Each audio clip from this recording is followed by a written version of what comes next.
dengan hal positif seperti membaca atau membersihkan halaman dapat meningkatkan kedisiplinan anak. Yang ketiga, memberi penghargaan dapat meningkatkan motivasi belajar anak.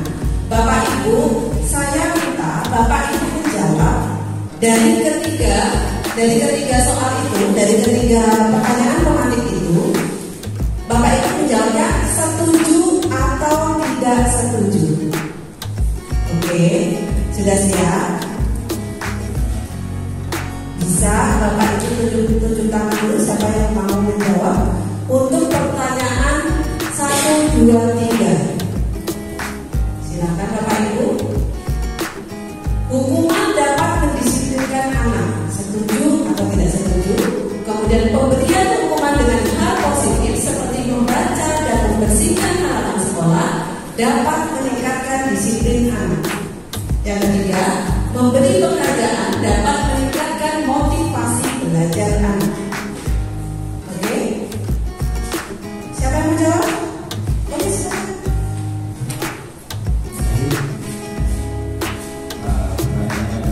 Oke, perkenalkan dulu Bapak, biar teman-teman yang datang. Ya, nama saya Mahyudin Effendi dari Subdivisi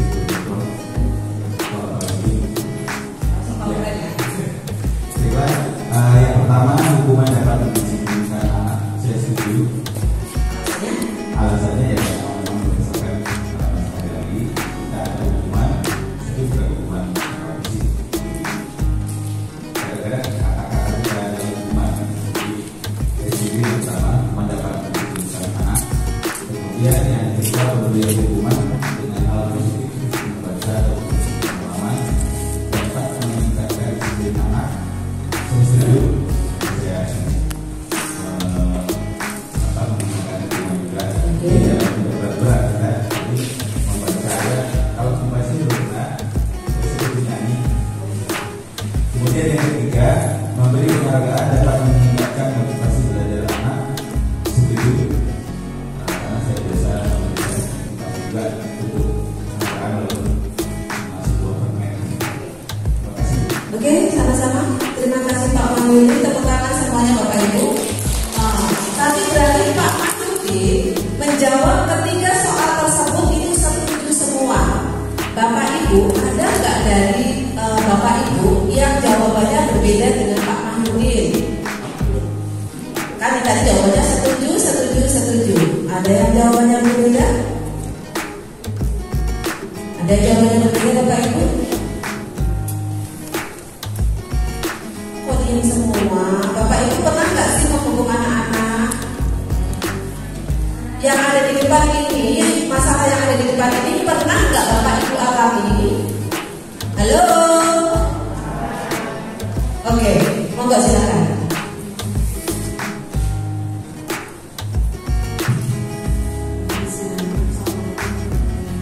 Waalaikumsalam warahmatullahi wabarakatuh.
Waalaikumsalam warahmatullahi wabarakatuh. Terima kasih Bu Ika. Tepuk tangan buat Ibu Ika. Mungkin ada yang lain yang punya pendapat lain Bapak Ibu? Ada? Yang punya pendapat lain?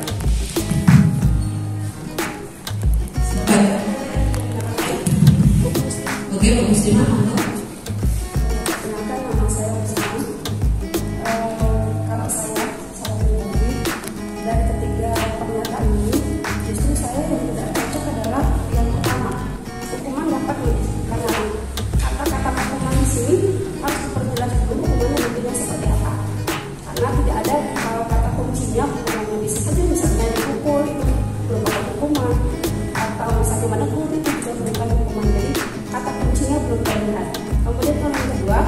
memberikan hukuman dengan hal positif seperti kata-kata seperti membaca atau membersihkan bukan berarti itu saja, karena contoh saja memberi hukuman yang hal positif. Contoh misalnya kami di SD 1 pagi itu ada literasi di masjid, anak-anak membawa Al-Quran dan tadarus. Kemudian ketika ada beberapa anak atau salah satu anak tidak membawa, maka biasanya Pak Puji itu akan memberikan hukuman. Tetapi hukumannya hal positifnya adalah dia disuruh membaca yang pendek, satu yang pendek gitu. Nah itu menurut saya merupakan hukuman yang positif.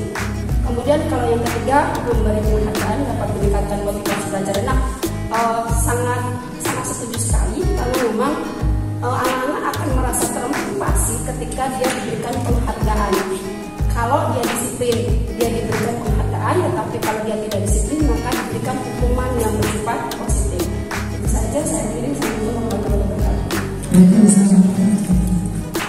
Terima kasih Bu Muslimah. Yang lain ada? Tidak ada? Oke, tidak ada Bapak Ibu?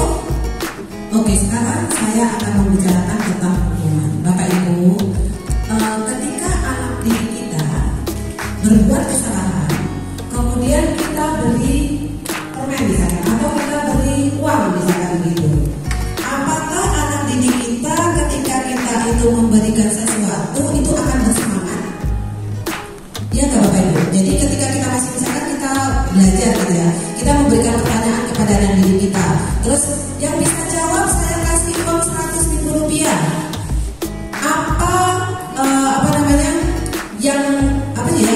Anak-anak didik kita nanti seperti apa? Kalau misalkan kita yang bisa menjawab, silakan anak-anak yang bisa menjawab, saya akan beri uang 100.000 rupiah.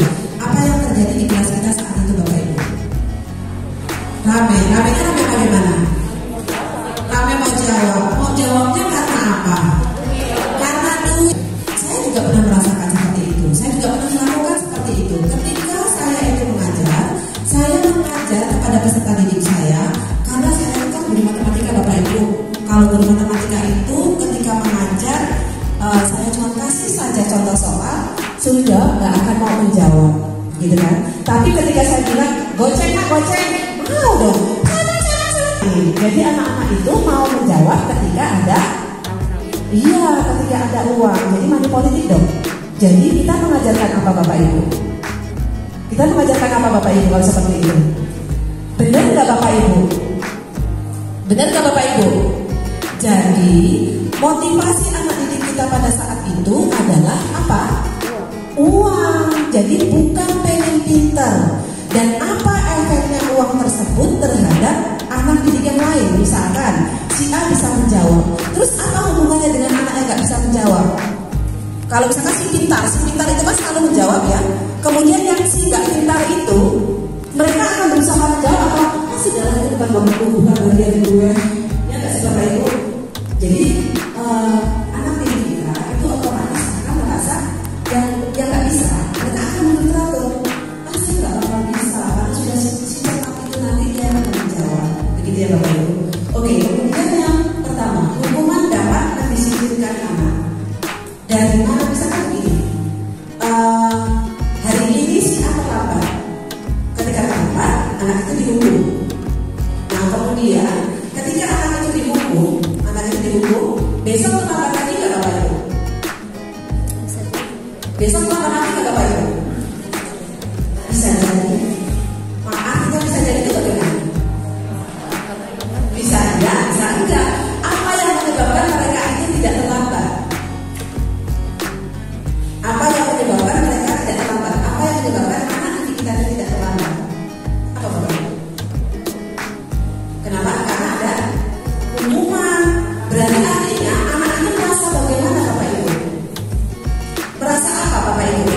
Ketika saya harus berangkat pagi nih, karena nanti ada nanti di depan itu kan, seperti apa nih gitu kan? Jadi anak itu merasa apa Bapak Ibu? Merasa takut. Bagus ya Bapak Ibu, kita tuh sebagai guru menakut-nakuti peserta didik kita. Gak bagus ya, ternyata gak bagus. Tapi saya juga pernah merasakan itu seperti itu Bapak Ibu. Kemudian yang ketiga di situ memberikan hukuman dengan hal positif. Pemberian dapat meningkatkan disiplin anak. Bapak Ibu, ketika anak didik kita salah, kemudian kamu terlambat, oke? Kalau kamu terlambat, sekarang kamu bersihkan WC. Yang diuntungkan siapa Bapak Ibu? Yang diuntungkan siapa? Oke, betul sekali. Oke, yang diuntungkan. Terus apa hal positif yang didapat anak Bapak Ibu? Hal positif apa yang didapat anak ketika anak itu membersihkan WC? Gimana perasaan anak pada saat anak itu membersihkan WC? Apa rasanya Bapak Ibu? Kesel. Terus setelah kesel apa lagi Bapak Ibu? Marah, dendam. Marah. Kemudian apa lagi Bapak Ibu? Kecewa. Nah, berarti kita menjolimi anak didik kita. Iya nggak Bapak Ibu? Iya, boleh nggak Bapak Ibu seperti itu? Nggak boleh. Saya juga pernah seperti itu Bapak Ibu. Ternyata itu nggak boleh. Itu nggak boleh. Jadi ketika anak didik kita salah, kita nggak harus memberi pernyataan yang seperti itu. Tetapi baiklah, kita akan mempelajari terus bagaimana sih budaya positif itu akan kita berlakukan di sekolah kita. Nah, sebelum itu, jadi kan kita tadi sudah tahu ya bahwa yang ketiga ini harusnya jawaban Bapak Ibu apa? Tidak setuju. Kenapa alasannya tidak setuju? Yang pertama, apa tadi alasan yang pertama? Iya, yang pertama itu adalah hukuman itu belum tentu mendisiplinkan anak. Yang ada anak itu semakin ketakutan atau tertekan. Yang kedua, kenapa tidak? Iya, tidak ada keuntungan bagi anak. Yang ketiga, yang ketiga, penghargaan itu apakah itu harus selalu menguntungkan bagi anak?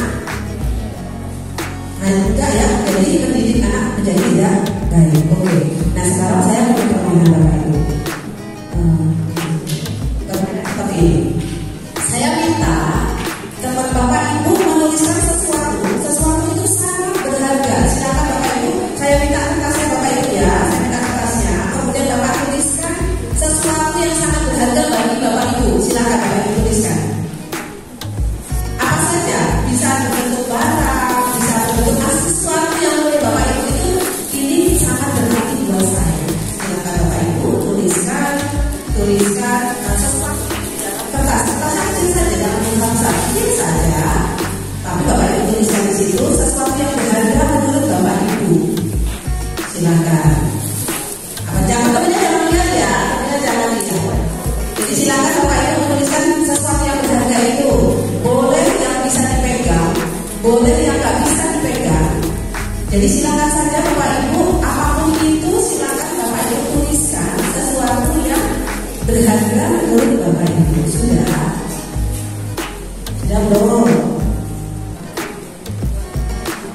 Sudah? Ya, satu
Bapak. Oke, monggo silakan tepuk tangan Bapak Ibu.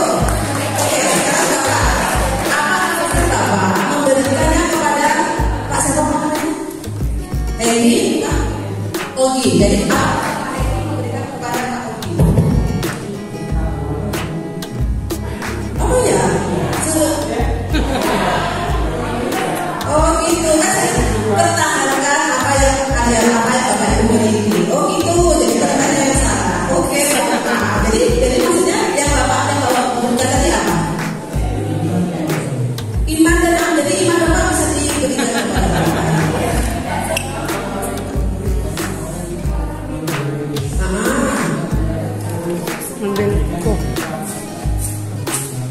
Oh gitu.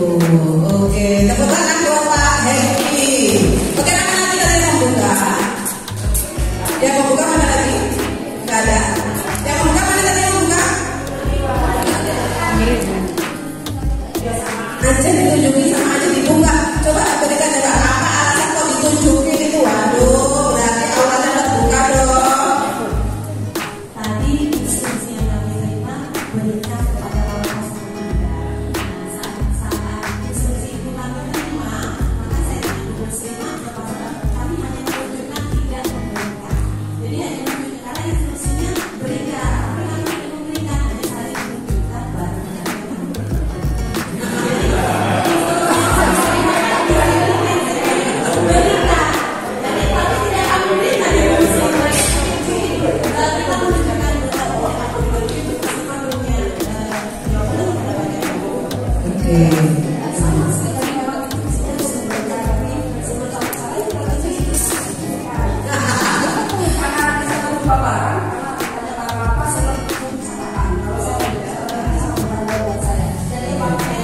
Oh Marco, oh jadi maksudnya boleh dikasih ya? Oke, boleh dikasih. Tepuk tangan buat teman kita Bapak Ibu. Oke, jadi seperti itu ya. Sekarang saya tanya lagi tadi kepada Pak Ogi.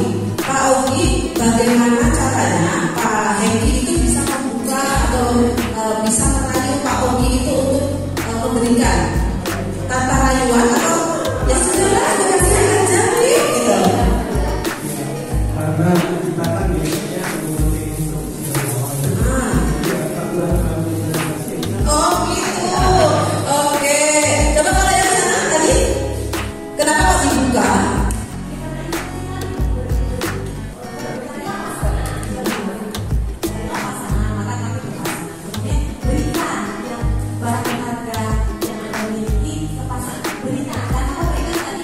Berikan. Tadi udah mempertahankan. Oke, jadi tetap kalau semuanya bahasanya maklum ya. Kalau saya tertutup gimana dosen Bapak Ibu. Penting buat seorang guru pada saat kita datang Oke, betul sekali teman-teman. Jadi anak-anak semangat gitu ya. Oke, untuk alasan muslimah bagaimana? Sama? karena saya pikir pencatatan itu buku rumah pelajaran saya sama-sama ibadah kalau itu saya kasih. Oh gitu, baik sekali ya Bapak Ibu, tepuk tangan buat muslimah. Oke, sekarang yang tidak memberikan angkat tangan, yang tidak memberikan angkat tangan, cuma satu kayaknya banyak. Oh banyak sekali. Silakan Mbak dikasih ke siapapun. Mbak Rina yang memberikan ke siapa? Pak Mahmud. Pak Mahmud pasangannya siapa Pak? Oke, silakan Pak Mahmud. Kenapa Bapak tidak memberikan ke Bu siapa? Bu Hana.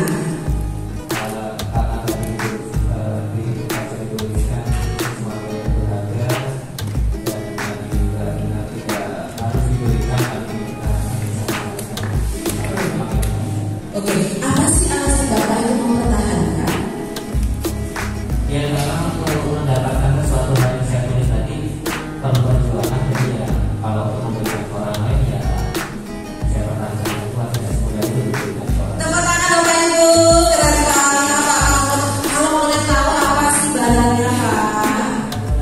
Tadi kan bukan bisa barang yang dipegang, bisa apa saja. Iya. Tadi saya tuliskan keluarga saya. Oh luar biasa sih.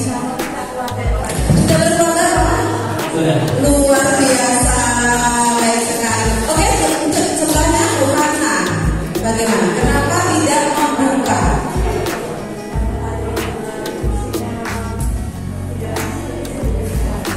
Oh, jadi alasannya karena tentunya tidak ngasih gitu. Jadi bukan karena ingin mempertahankan.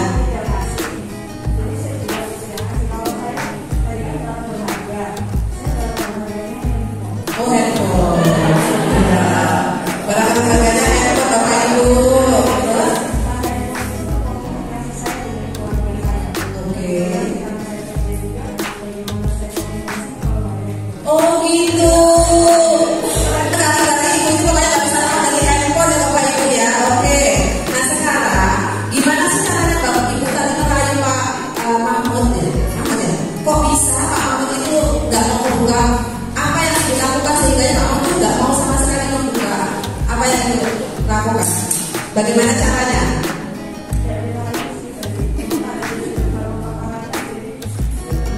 Oh pasrah ibu ya. Oh jadi nggak pakai rayuan?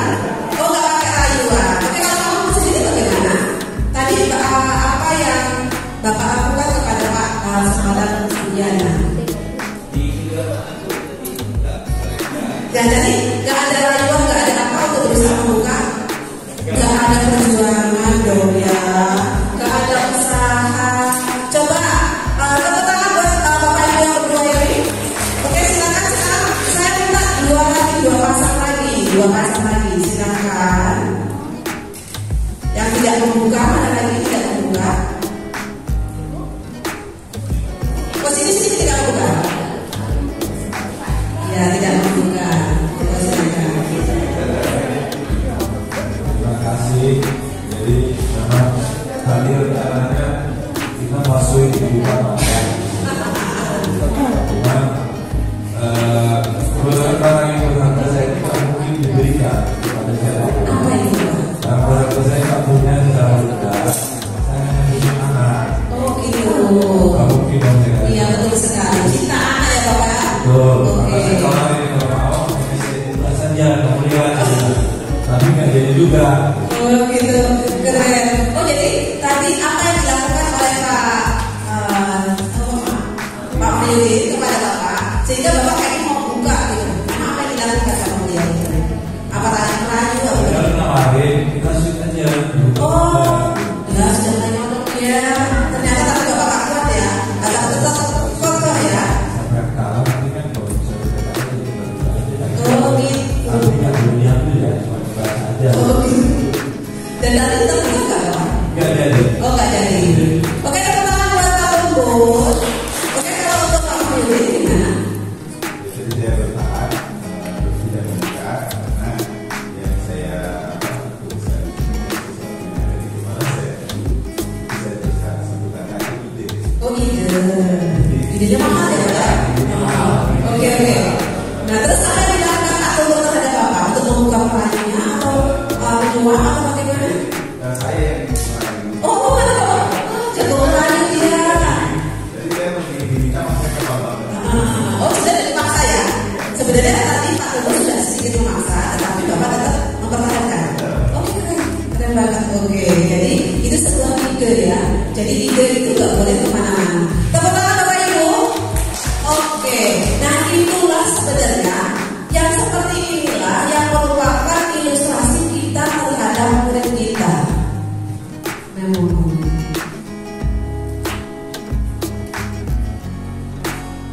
Nah, di situ ada perubahan paradigma teori kontrol. Yang pertama, ilusi guru mengontrol murid.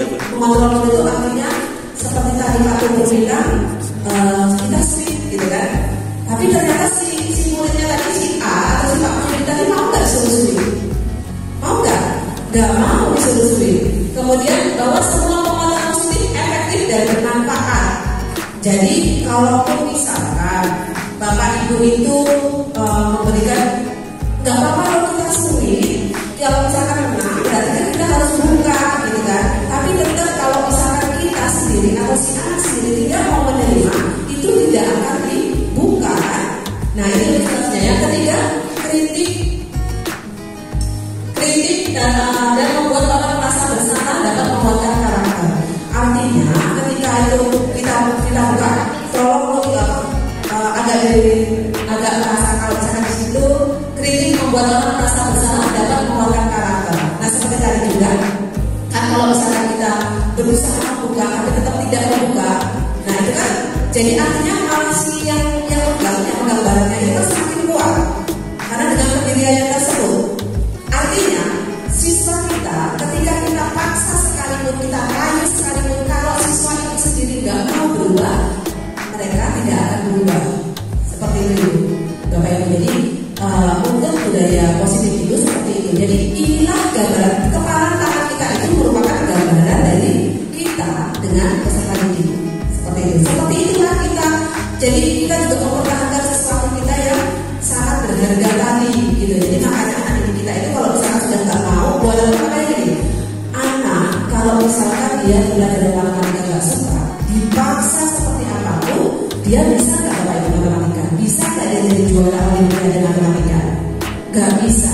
Jadi kalau bukan kemauan sendiri buat anak itu mulanya tidak bisa, tetapi dia akan melawan keras untuk berusaha menjadi juara olimpiade, pasti dia bisa. Yang penting dia ada di dalam diri. Lanjut. Oke. Nah, motivasi. Ada beberapa motivasi. Ada beberapa motivasi perilaku manusia. Yang pertama, untuk menghindari ketidaknyamanan atau hukuman. Artinya begini. Tadi kan kalau misalkan kita bukanya karena apa? Karena kan dari luar tadi ya. Oh, jadi perintahnya salah, makanya dibuka gitu kan. Nah, terus ada juga yang kalau misalnya kita membuka karena di situ ditakut-takuti atau dibentak-bentak, akhirnya kan dibuka. Jadi kan dari luar, gitu kan? Motivasi dari luar.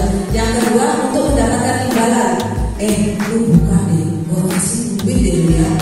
Barang lu apaan sih gitu kan? Saya kasih 1 juta mau nggak? Lu buka itu, gitu. Kasihlah ke saya. Gitu.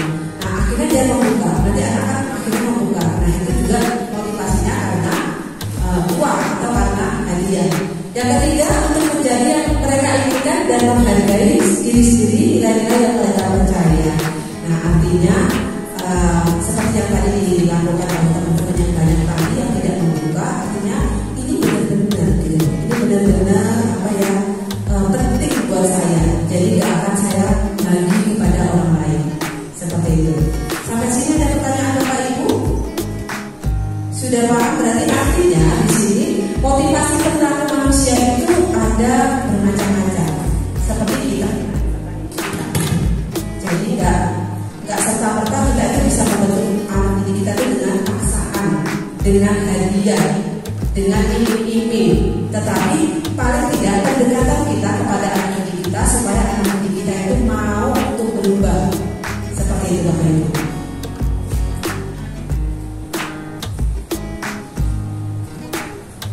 Nah, perubahan paradigma stimulus.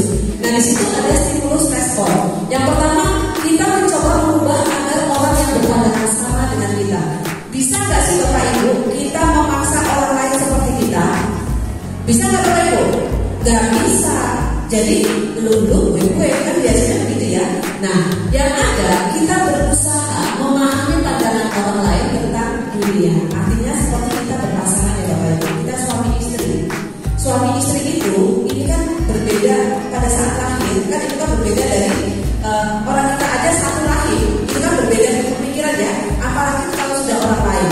Tetapi kenapa kok kita bisa bersama-sama hingga bertahun-tahun? Apa yang membuat kita bisa bersama-sama Bapak Ibu? Satu tujuan. Apakah kita selalu satu tujuan? Tidak. Nah ketika berbeda apa yang kita lakukan Bapak Ibu? Mengalah, menyamakan persepsi, saling menghargai seperti itu ya Bapak Ibu. Jadi kita terhadap pasangan kita juga seperti itu. Kita terhadap anak kita juga seperti itu. Jadi harapannya kita juga harus saling menghargai dengan peserta didik kita. Apa maunya anak kita? Jadi jangan kita terlalu terlena pengen kita seperti apa gitu. Oke, yang kemudian perilaku buruk dilihat sebagai suatu kesalahan. Nah, ketika anak didik kita salah, anak kerabat misalkan, apakah anak itu selalu salah? Tidak. Kenapa tidak?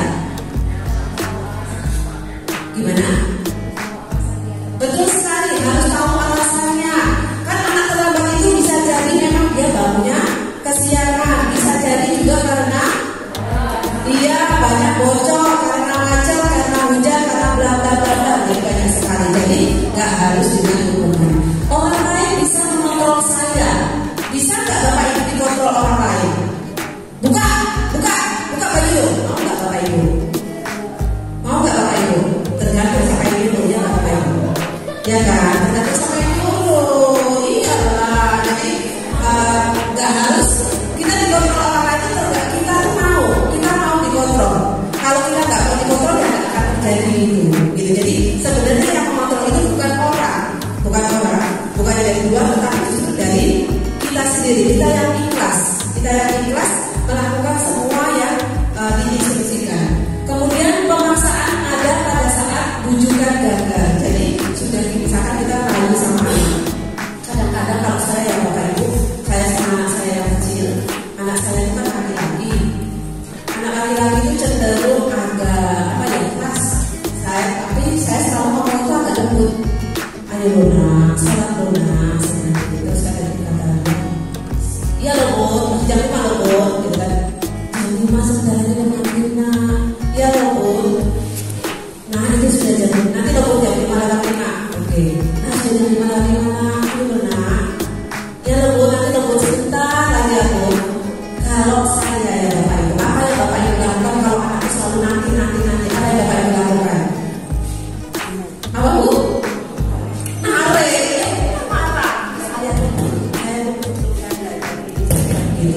Marah saya, kenapa begini? Gitu kan? Jadi saya agak marah dia kalau sama anak kita itu. Ini disuruh, maksudnya baik, kenapa nggak mau seperti itu? Itu mulanya saya begitu. Tapi ternyata nggak begitu. Kita nggak harus memaksa anak. Jadi kita harus kolaborasi. Kita harus sudah ada kesepakatan di awal sama anak. Kita datang anak, kenapa sih kok kamu maunya begitu? Gitu. Nanti kita beri tawa-tawa dulu sama anak. Dan ternyata Bapak Ibu, alhamdulillah sekarang masih bisa dibilangin. Artinya saya lebih mudah melakukan mendidik anak saya. Anak saya itu saya sekarang tinggal dengan anak saya. Dan itu mulanya saya sekitar banget. Dan saya takut. Saya awalnya takut ini anak sebenarnya maunya arahnya kemana. Tapi ternyata sekarang dia lebih dewasa ketika saya mempraktekkan ini. Model berpikir penangkalan. Nah kita nggak boleh. Kita sebagai orang tua kita merasa lu harus nurut sama gue. Bukan aku. Bukan yang lain itu. Kadang-kadang kita seperti itu ya Bapak Ibu. Kadang-kadang kita itu kekuasaan kita itu dijadikan tameng sama anak kita, gitu kan. Begitu juga ketika kita kepada peserta didik kita. Kadang-kadang kita merasa kita guru, jadi kita semena-mena terhadap anak didik kita. Padahal nggak harus seperti itu, ya kan? Kita harus ngomong dari hati ke hati. Nah, sekarang saya mau tanya, Bapak Ibu di sekolah ataupun di rumah, pernahkah Bapak Ibu mempunyai masalah terhadap anak? Boleh anak kandung, boleh anak didik. Pernahkah Bapak Ibu? Oh sering.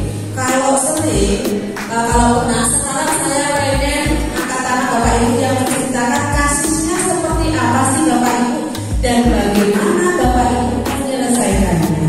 Kalau Bapak Ibu punya masalah diselesaikan nggak Bapak Ibu? Iya pasti diselesaikan. Ayo Bapak Ibu siapa yang mau mencoba masalahnya seperti apa? Karena saya yakin Bapak Ibu pasti pernah punya masalah, pernah menyelesaikan masalah pada anak didik kita. Monggo silakan Bapak Ibu. Balikkan mohon maaf yang sebelah sana aja Bapak Ibu. Nah biar ada berbeda. Jadi nggak lupa. Oke, monggo silakan ceritakan. Karena saya yakin kita sebagai guru pasti pernah menyelesaikan masalah anak didik kita. Ya Bapak Ibu ya. Oke, monggo silakan. Termasuk kantor. Mewah ya. Hampir seminggu ada seminggu tahu hampir setiap hari ada gitu. Ya kebetulan ini ya. Kepala sekolahnya yang berbeda. Iya. Ini wakil kesiswaan. Wakil kesiswaan. Dan saya rasa ini sangat ragam penyebabnya. Jadi kalau berdasarkan pengalaman saya, solusi untuk masalah satu dengan yang lain itu kan berbeda-beda. Iya, betul sekali. Ada yang karena pembulian, ada yang karena itu Ya, kasih. coba satu masalah saja. Ada satu masalah yang saya ingat sampai sekarang, itu ada seorang murid ini sampai jadi seperti saudara sama saya, namanya Agwanda.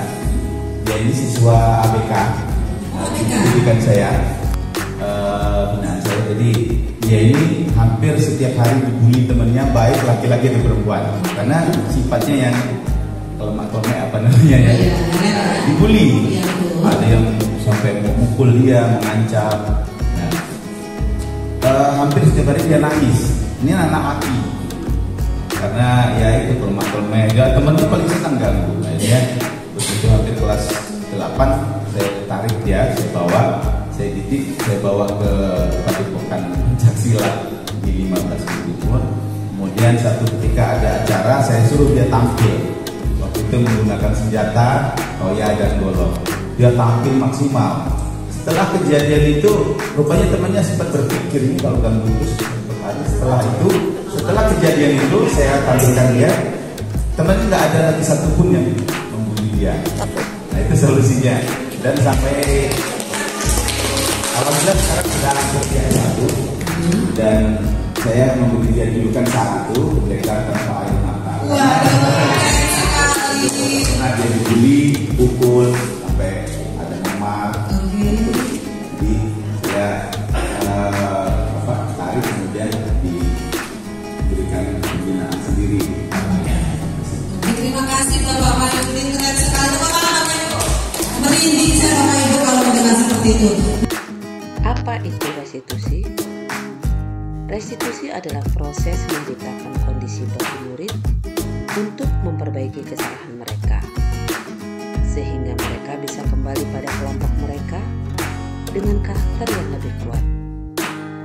Restitusi juga merupakan proses kolaboratif yang mengajarkan murid untuk mencari solusi untuk masalah mereka dan membantu murid tentang orang seperti apa yang mereka ingin menjadi tujuan mulia dan bagaimana mereka harus memperlakukan orang lain.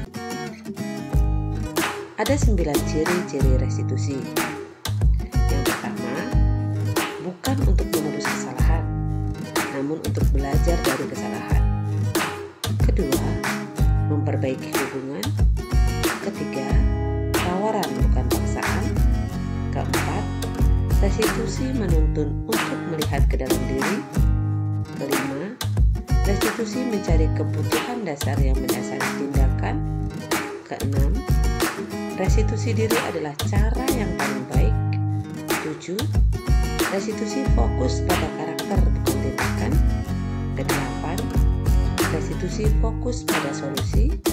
Dan ke-9, restitusi mengembalikan murid yang berbuat salah pada kelompoknya. Nah, untuk lebih jelasnya, mari kita lihat ilustrasinya.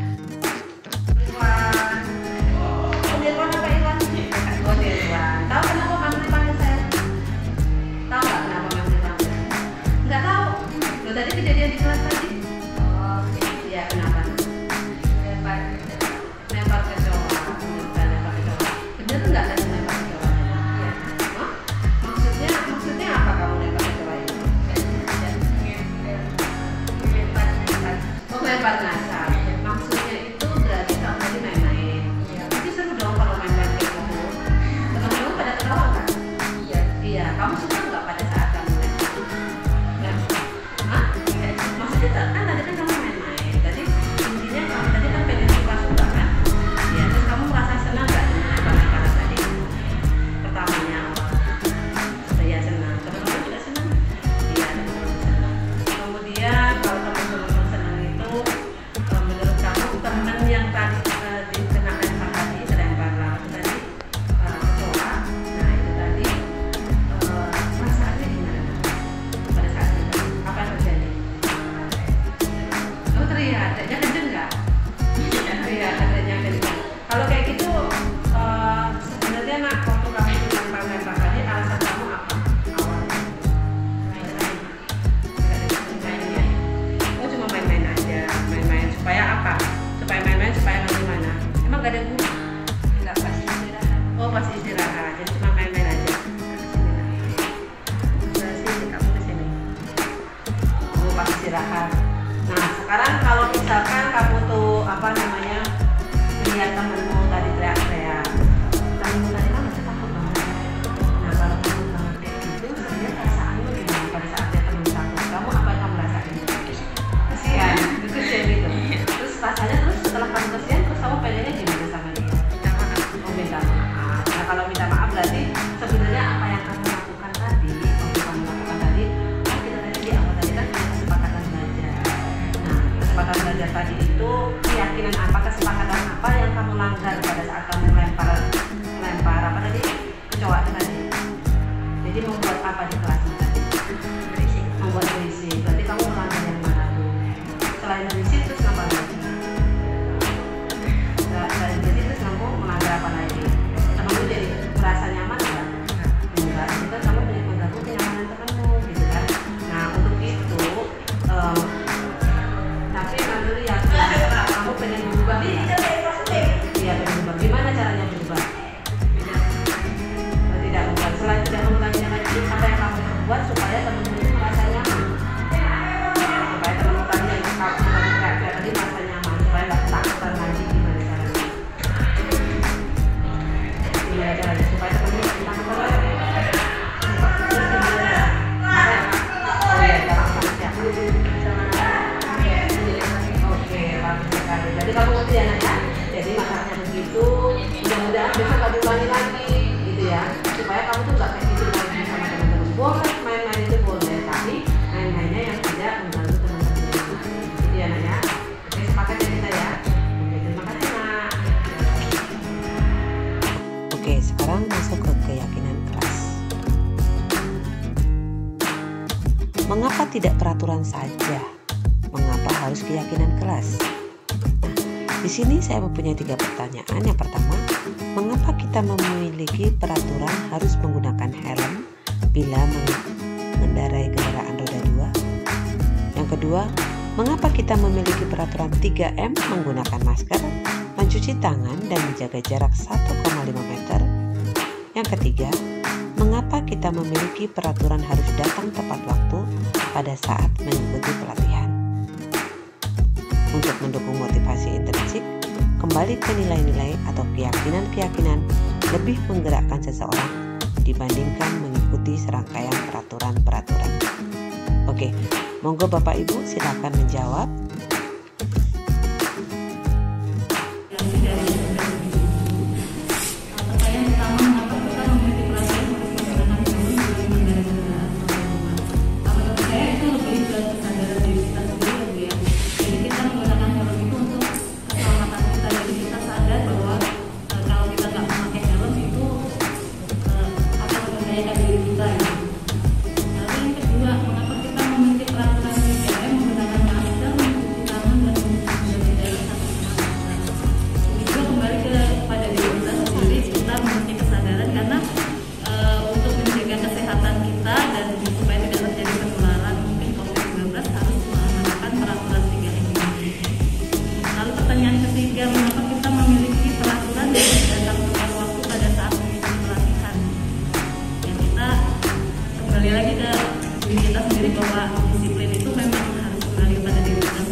Ya, apa sih motivasi anak itu untuk berubah tadi? Ada berapa tadi motivasi Bapak Ibu? Apa saja tadi Bapak Ibu? Ayo apa? Internal, eksternal. Internal dengan eksternal. Internalnya bagaimana? Dari dalam. Eksternalnya bagaimana? Dari luar. Sebaiknya kita sebagai guru itu motivasinya yang bagaimana kepada peserta didik kita? Ya? Internal. Dua-duanya bisa berjalan dua-duanya. Jadi eksternal dan internal. Jadi karena kita masih masa transisi, itu memang harus dua-duanya dulu. Jadi dari motivasi eksternal dulu, baru kita ke internal. Karena nggak mungkin si anak itu mau berjalan sendiri karena belum tahu arahnya kemana. Oke, untuk hari ini, untuk pertemuan yang pertama ini, Bapak Ibu ada pertanyaan? Bapak Ibu sanggup melaksanakan budaya positif kita? Sanggup. Insya Allah. Jadi mudah-mudahan terbuka ya Bapak Ibu. Saya mempunyai materi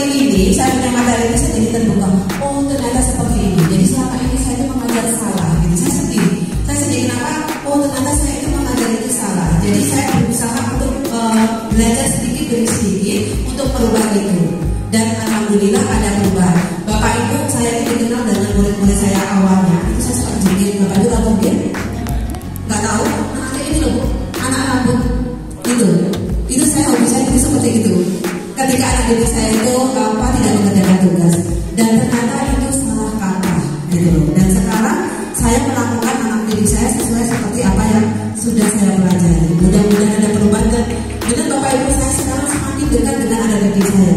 Dulu saya itu dengan anak murid itu agak ada batasan, sekarang tanpa batas. Jadi anak didik saya itu suka dengan saya.